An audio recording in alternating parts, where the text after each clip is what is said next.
नमस्ते। जय श्री कृष्ण। पिछले वीडियो की तरह जैसे कि मैंने पिछले वीडियो में गीता पाठ किया था, उसकी उसी क्रम में आज मैं गीता पाठ करने वाला हूँ। पहले मैंने गीता पाठ पिछली वीडियो इसके जस्ट पिछले में अध्याय 1 का वीडियो डाला था। आज मैं अध्याय द्वितीय श्री गीता जी के अध्याय द्वितीय का पाठ करूँगा और उसका अर्थ भी बताऊँगा अपनी अल्प बुद्धि के अनुसार, क्योंकि इसका अर्थ सही बताना तो बहुत कठिन है, लेकिन जो सरल अर्थ बताया इसमें उसके अनुसार बताऊँगा। चलिए, श्री परमात्मने नमः। ओम। अथ द्वितीयोऽध्यायः। संजय उवाच तं तथा कृपयाविष्टमश्रुपूर्णाकुलेक्षणं विषीदन्तमिदं वाक्यमुवाच मधुसूदनः। सबसे पहला श्लोक है ये अध्याय 2 का पहला। संजय कह रहे धृतराष्ट्र से, तम तथा कृपयाविष्टम अश्रुपूर्ण आकुलेक्षणम विषीदन्तमिदं वाक्यमुवाच मधुसूदन। पहले अध्याय में जैसे बताया था कि अर्जुन को शोक हो गया था कि ये मेरे स्वजन खड़े हैं, इनको मैं कैसे मारूं। तो वो बिल्कुल जो है इस तरह से दुखी हो गया कि उसके हाथ से धनुष छूट गया, त्वचा जलने लगी, कांपने लगा और रथ के पीछे भागने बैठ गया। तो भगवान ने कहा इसके बाद क्या बात है। तो वो कह रहा है तम तथा कृपया विष्ट, बिल्कुल जो है बिल्कुल इस तरह से परेशान होकर के अब अर्जुन बोले, करुणा से व्याप्त करके, कृपया माने करुणा, करुणा से व्याप्त करके अश्रुपूर्ण आकुल एक क्षण, आंसुओं से भरे हुए व्याकुल नेत्रों वाले शोकयुक्त अर्जुन ने भगवान मधुसूदन से ये बात कही। श्री भगवान वाच। अब भगवान ने जब कहा ये तो बहुत ही व्याकुल है, काम जो है जो मैंने बताया कि युद्ध करना है, युद्ध करने के लिए तैयार नहीं है, तब भगवान ने कहा, अरे भाई अर्जुन क्या बात है, कुतस्तु आकस्मिकम विस्मेशम पुस्तम अनार्युष्टम अस्वर्गम अकीर्तिम करम अर्जुन क्लैब्यम माँ स्म गमः पार्थ न तत्युपपद्यते क्षुद्रम हृदय दौर्बल्यम त्यक्तोत्तिष्ठ परंतप। कुतस्तु आकस्मिकम, क्यों तुझे इस विषम परिस्थिति में, विषम स्थल में यह अज्ञान किस हेतु से प्राप्त हुआ है? ये अज्ञानी क्यों बन रहा है यहाँ पर? काम क्या है? और तू कौन सी बात कर रहा है कि मुझे युद्ध नहीं करना है? अरे भाई, युद्ध नहीं करना पता क्या है? ये ना तो किसी श्रेष्ठ पुरुषों ने आचरित किया है, अनार्यजुष्टम अस्वर्गम, और ना यह तेरा कार्य स्वर्ग को देने वाला है, अकीर्तिम, और इससे अपयश होगा, कीर्ति को भी देने वाला नहीं है, ये अपयश करने वाला है। तेरा ये जो डिसीजन है युद्ध ना करने का, इससे 3 बातें हो रही हैं इसमें। बता रहे हैं कि ना तो ये श्रेष्ठ पुरुषों ने आचरण किया है, और ना ये स्वर्ग को देने वाला है, और ना ही इससे कीर्ति बढ़ती है, बल्कि अपकीर्ति होती है। इसलिए हे अर्जुन, क्लैब्यम माँ, इसमें नपुंसकता को प्राप्त मत हो, पुरुष है पुरुषार्थ कर, गमा पाठ ने तत्वपद्यते, हृदय की तुच्छ दुर्बलता को त्याग कर खड़ा हो जाए युद्ध के लिए। अर्जुन उवाच। लेकिन अर्जुन को इतनी छोटी सी बात समझ में नहीं आई, अभी उसका संशय बहुत था मन में। तो उन्होंने कहा, कथम भीष्महम शंखे मधुद्रोणम च मधुसूदन इषुभि प्रत्योत्स्यामि पूजार्हाव अर्षूदन गुरून् हत्वा हि महानुभावान् श्रेयो भोक्तुं भैक्षं पीह लोके हत्वार्थकामांस्तु गुरूनिह भुञ्जीय भोगान् रुधिरप्रदिग्धान् न चैतद्विद्मा कतरन्नो गिरियो यद्वा जयेम यदि वा नो जयेयुः यानेव हत्वा न जिजीविषामस्ते अवस्थिताः प्रमुखे धातराष्ट्राः कार्पण्यदोषोपत्स्वभावाः पृच्छामि त्वां धर्मसम्मूढचेताः यच्छ्रेयास्यान्निश्चितं ब्रूहि तन्मे शिष्यस्तेऽहं स्यादिमां त्वां प्रपन्नं न हि प्रपश्यामि ममापनुद्याद् यच्छोकमुच्छोषणम् इन्द्रियाणाम् अवाप्य भूमा विसपत्नमृद्धं राज्यं सुराणाम् अपि चाधिपत्यम्। अर्जुन ने कहा कि मैं किस तरह से युद्ध में भीष्म पितामह और गुरु द्रोण के साथ उनके विरुद्ध युद्ध करूँगा, क्योंकि ये तो मेरे पूज्य हैं। ये गुरुओं को मार करके मैं समझे इस लोक में उनके मार करके और जो प्राप्त होगा धन उसका मैं भोग करूँगा, क्योंकि इनको मार करके जो मिलेगा वो रुधिर से सना हुआ होगा, वो राज वो भोग वो ऐश्वर्य रुधिर से सना हुआ मानूंगा मैं तो। और ये भी बात है कि अभी तो संशय है, ना तो ये हम जानते हैं कि हम जीतेंगे, ना वो ये जानते हैं कि वो जीतेंगे। कौन जीतेगा कौन हारेगा ये कुछ पता नहीं है। तो इसलिए मैं तो जो है कारपंड दोषोपत स्वभावा, मैं कायरता रूप दोष से ग्रस्त हो गया हूँ और धर्म सम्मूढ़ हो गया हूँ। धर्म के बारे में मुझे अभी पता नहीं कि धर्म क्या है अधर्म क्या है, यानी धर्म संकट मेरे सामने बहुत विषम बहुत ज़्यादा है। मुझे समझ नहीं आ रहा कि मैं युद्ध करूं या ना करूं। इसलिए यच्छ्रेयाश्रानिश्चरं ब्रूहि तन्मे शिष्यस्ते हम शाधि माम त्वं प्रपन्नम। इसलिए आपकी शरण में हूँ प्रभु और आपका मैं शिष्यत्व ग्रहण करता हूँ।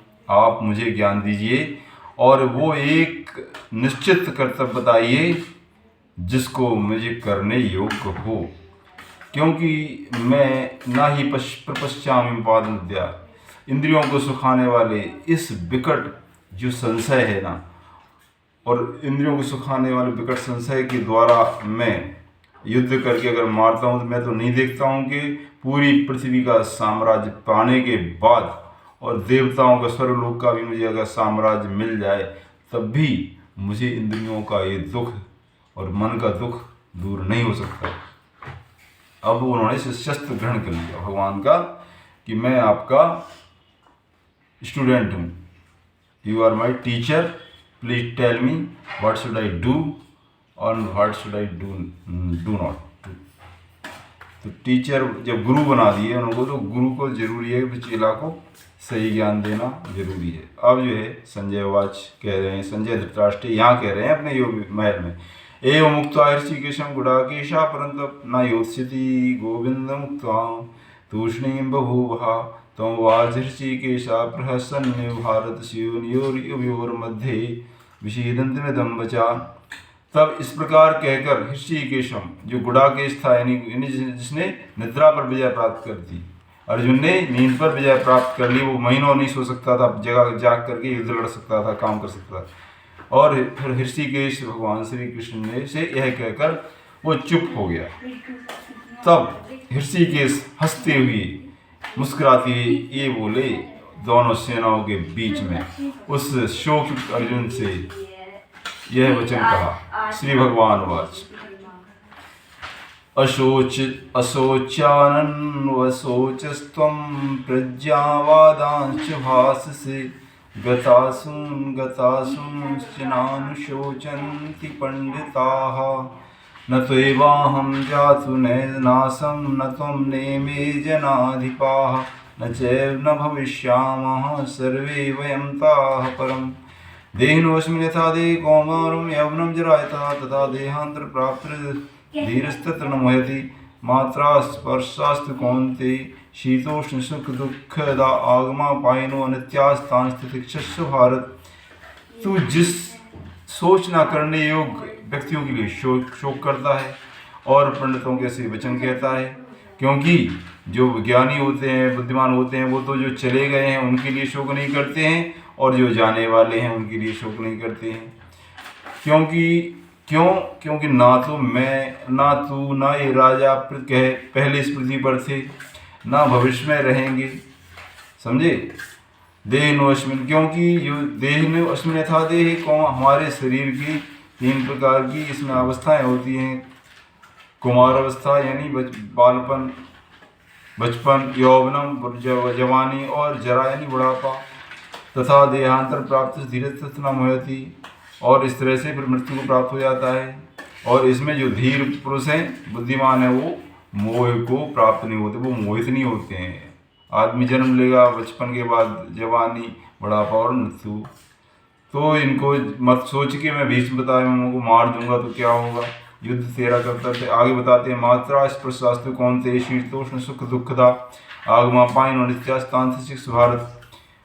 शरीर के जो इंद्रियां हैं उनके जो विषय हैं वो मात्रा स्पर्शास्तु कहते हैं, यानी हमारे जो जितने शरीर की इंद्रियां हैं उनके कुछ विषय हैं, उनसे क्या होता है, हमें शीत ठंडी गर्मी समझे लगती है, सुख दुख होता है, और उनको सहन करना चाहिए।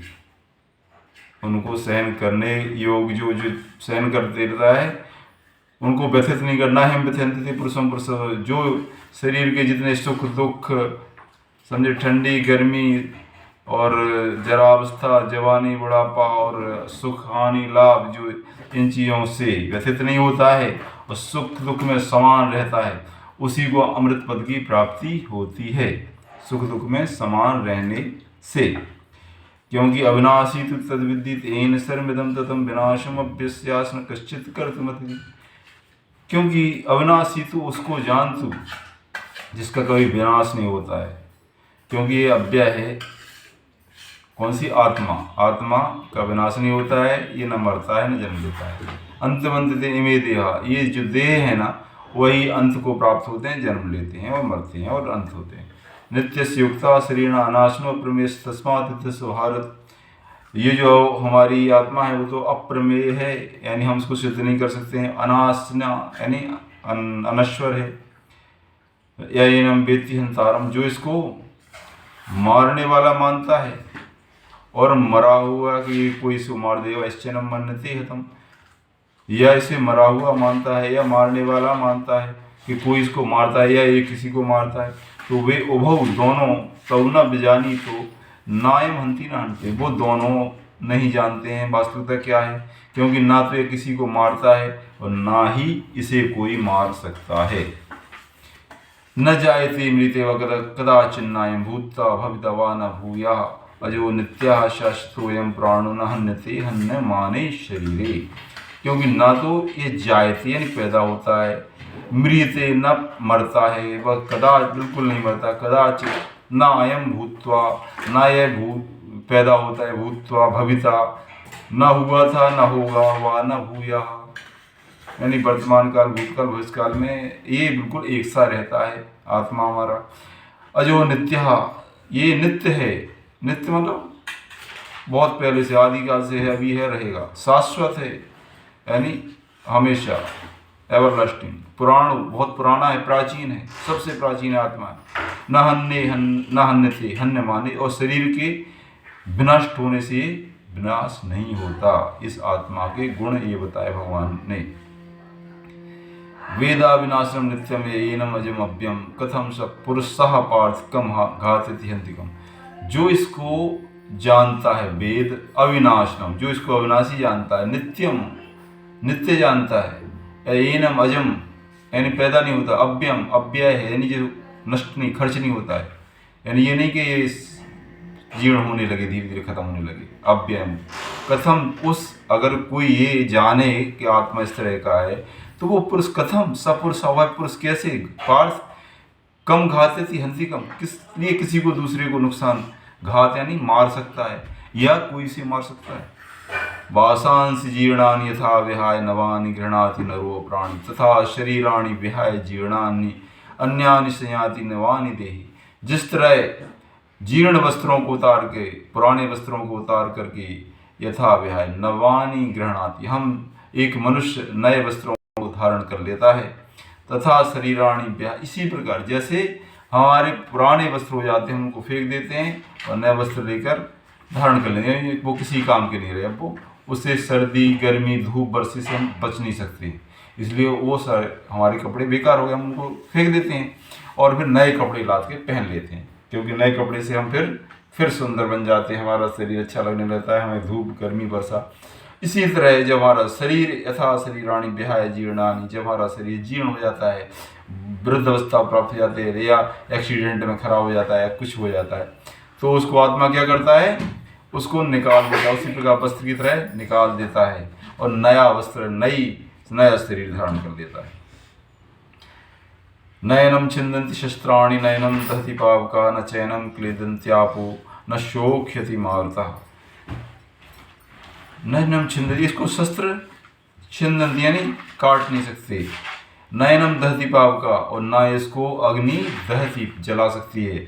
नित्या न चैनम क्लेदयंतापो, न इसको जल गीला कर सकता है। न शोक्यति मारुता, न पवन इसको सुखा सकती है। अच्छेद्यो अयम अदायो अयम अक्लेद्यो अयम अशोष एव च नित्य सर्वगता स्थाणु अचलो अयम सनातना। इसलिए यह अच्छेद है, यानी ये इसमें कोई घाव नहीं कर सकता है। अदाह है यानी ये जला नहीं सकते। अक्लेद है यानी इसको कोई गीला नहीं कर सकता। अशोष है यानी इसको सोख नहीं सकता है।